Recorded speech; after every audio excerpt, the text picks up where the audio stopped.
Fala pessoal, como vocês estão hoje? Trazendo uma notícia aqui não das melhores, certo? Então foi aprovado o aumento do imposto de renda, na verdade a criação do imposto de renda para os dividendos, então eles deixarão de ser isentos. A gente vai entender nesse vídeo aqui quais são os impactos disso, por que que ocorreu essa taxação, como isso a gente pode acabar contornando essa situação, como que as empresas vão fazer, enfim, a gente vai entender tudo, vai dar uma mergulhada nesse assunto para vocês saírem daqui entendendo tudo e sabendo exatamente como agir com o seu dinheiro para contornar essa situação, beleza, pessoal? Então, sem mais delongas, bora fazer um vídeo aqui mais curto para a gente tocar nos pontos, mas sem se enrolar. Aqui na tela a gente vê que o principal causador, o bode expiatório para esse aumento de dividendos seria a isenção do imposto de renda até 5 mil reais, certo? Então, isso aqui seria basicamente considerado como a causa, o motivo pelo qual o governo precisa aumentar esse dividendo. Durante esse vídeo a gente vai ver se realmente seria necessário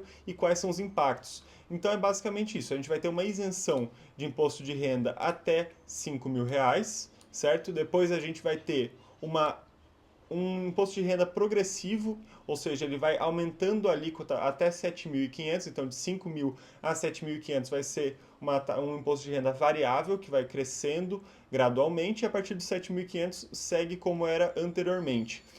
Essa isenção faz com que o governo deixe de receber, deixe de arrecadar 100 bilhões de reais, certo? Então não é qualquer dinheiro, não é dinheiro de pinga que o governo vai deixar de receber, certo? É muito, muito dinheiro e para isso, para essa medida, ele precisa acabar arrecadando em outros pontos, certo? Então aqui a gente tem uma medida que, por um lado, tem certo sentido, né? Afinal já fazem anos e anos e anos e anos e anos que o imposto de renda não era reajustado, que é o mesmo problema que a gente também vai se deparar com os dividendos, porque a taxação dos dividendos também não tem nenhuma regulação, ou seja, quando você, por exemplo, tinha uma isenção de R$ 1.500 antigamente, era uma coisa. Porém, hoje em dia, o salário mínimo já é R$ 1.500. Não foi acompanhando a isenção. Porém, a forma que o governo arrumou de custear essa medida não é a forma mais precisa necessariamente. Afinal, o governo sempre pensa em como arrecadar mais e nunca pensa em como cortar gastos. Afinal, cortar gastos é algo desconfortável, gera atrito, porque o dinheiro vai deixar de ir para o bolso de alguém e isso acaba incomodando. Então, a melhor coisa que tem é você aumentar a arrecadação de impostos, vai lá, passa a facada e vida que segue. Então a gente tem aqui uma taxação mínima de 10% sobre altas rendas. O que seriam essas altas rendas? Seria um imposto que parte a partir dos 50 mil reais por mês, certo? Então, para quem recebe 600 mil reais por ano e vai subindo gradativamente até quem recebe 1.200.000 por ano e aí atinge a taxa de 10%. Já foi aprovado esse texto, porém isso ainda não entra em vigor, ainda precisa passar pelo Senado. O Senado faz uma outra análise, uma outra votação, podem haver reajustes e depois vai para a mesa do presidente, que a gente julga que será outorgado, ou seja, vai ser concordado e vai entrar em vigência. Isso, se passar pelo Senado, passar pelo presidente, todo mundo aprovar, entraria em vigor ali pela casa de janeiro de 2026, certo? Então a gente tem aqui a tributação de 10%, só que aí está um ponto curioso e complexo.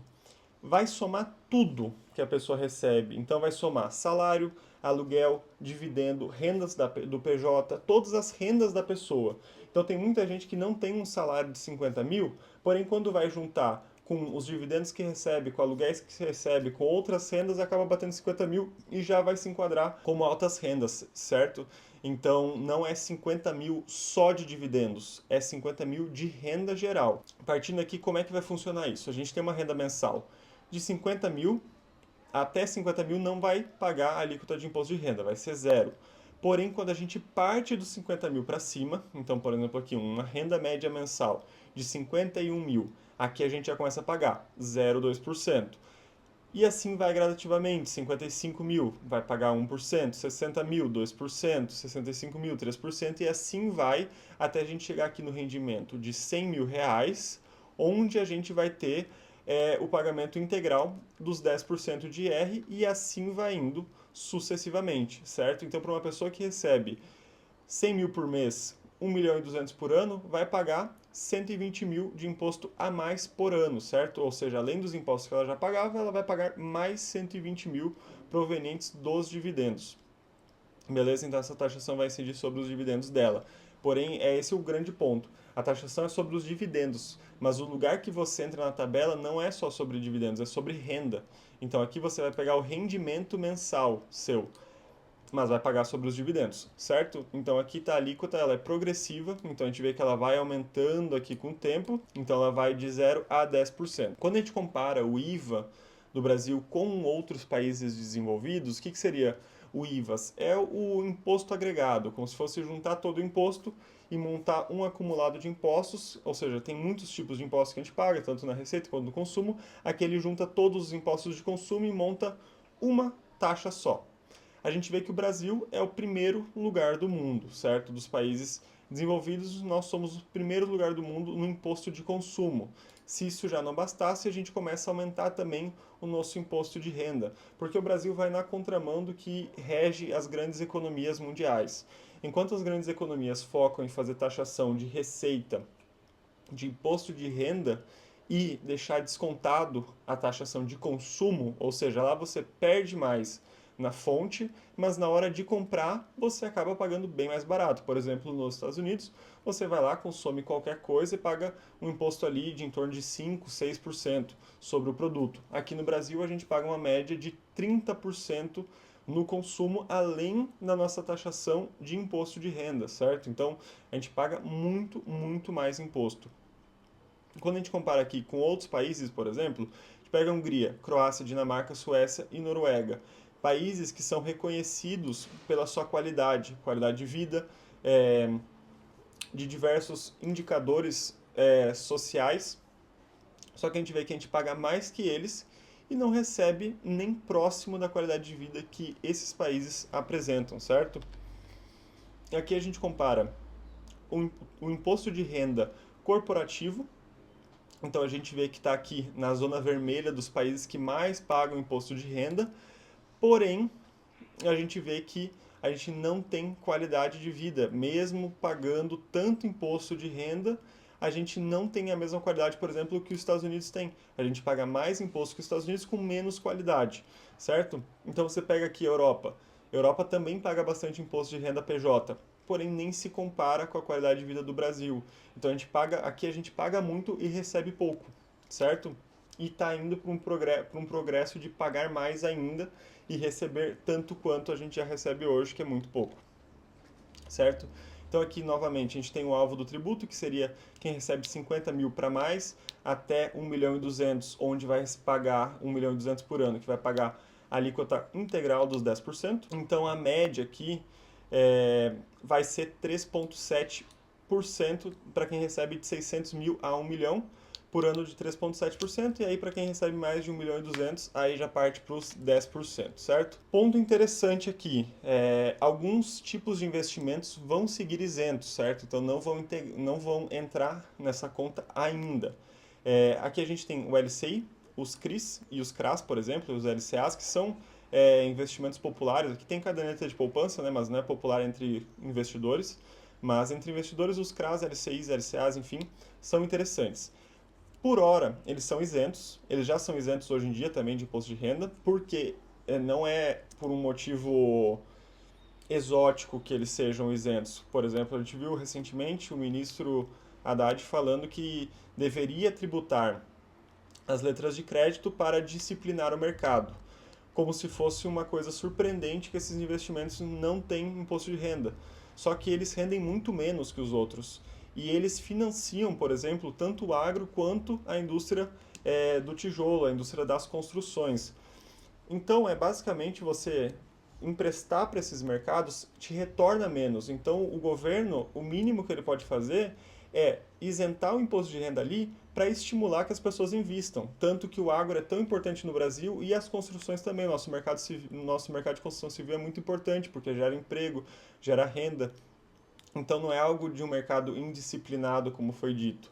Na verdade, por uma questão de incentivo, porque senão ninguém investiria num CRI, num CRA, num LCI, numa LCA, que tem um risco maior, se pagando 80% de CDI, sendo que você poderia deixar seu dinheiro rendendo no mercado pago que rende 100%. Então, é basicamente o mínimo que se faz é deixar esses investimentos isentos, certo? Os dividendos do exterior também vai ser diferente, certo? Então, a gente tem uma questão, esses impostos vão começar a ser cobrados para quem investe de fora.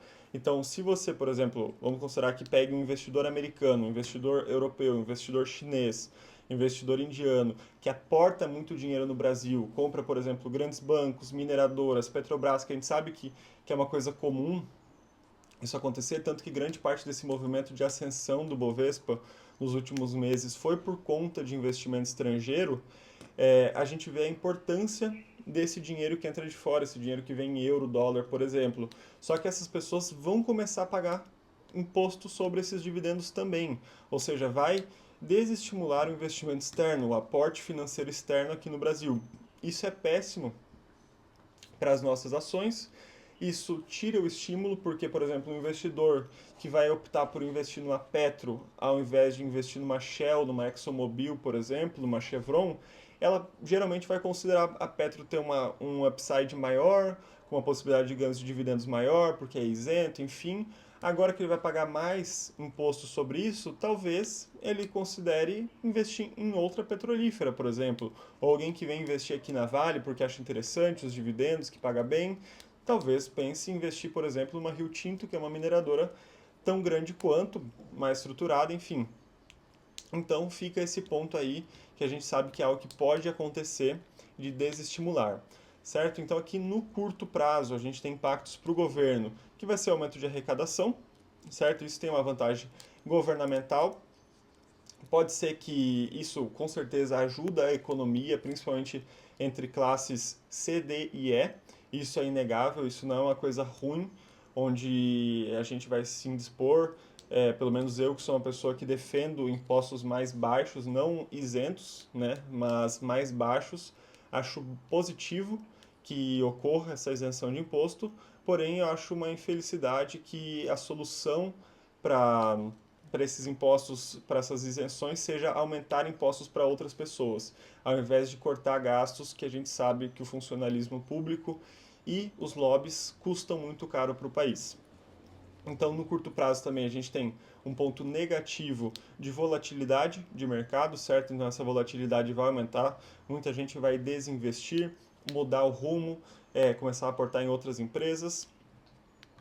E aqui a gente tem uma antecipação de pagamentos. Então, muitas empresas que estão aí com caixa acumulado devem aplicar, devem distribuir os seus dividendos antes do fim do ano para liquidar esse caixa aí e poder fugir dos dividendos, certo? Principalmente para empresas que têm, por exemplo, familiares ou pessoas que dependem daqueles dividendos. Então, por exemplo, a gente vê na VEG uma família muito grande, onde muita gente é acionista e muita gente acaba vivendo dos dividendos que ela paga. A gente vê isso em outros cenários também, outras empresas que têm maior participação familiar que acabam dependendo desses dividendos, elas vão lá e vão distribuir. No longo prazo, a gente tem um incentivo de reinvestimento. Isso a gente já viu em outros países e acabou funcionando teoricamente bem. O que seria isso? A empresa vai ter menos estímulo de distribuir esse dividendo, vai reduzir o payout. Então, por exemplo, uma empresa que lucrava 10 bi e distribuía 5 bi, talvez ela comece a distribuir 3 bilhões, esses dois que ela não distribuiu, ela vai lá e recompra das próprias cotas. Isso diminui o free float, porém acaba aumentando o seu share da empresa, certo? Então isso acaba tendo um ponto positivo, onde pode estimular a valorização da ação. Porém, uma coisa que é preocupante é a gente já vive uma fase onde a gente vê suscetivos, constantes OPAs de empresas, ou seja, ofertas públicas de aquisição de empresas querendo sair da bolsa. Então vai ficar pior ainda, porque ainda vai cobrar mais dividendos, tirando o estímulo da empresa, por exemplo, ficar na bolsa. Isso é uma coisa que é triste, porém é uma coisa que pode acontecer, risco de fuga de capital, então investidores externos acabarem optando por tirar o seu dinheiro do país. Certo, pessoal? Então essa é a nossa revisão geral aí da taxação dos dividendos, da isenção do imposto de renda. Comentem aqui embaixo a opinião de vocês, a visão que vocês têm sobre isso. Acho que é um tópico muito interessante para a gente discutir, porque com certeza tem muitas opiniões diferentes aqui.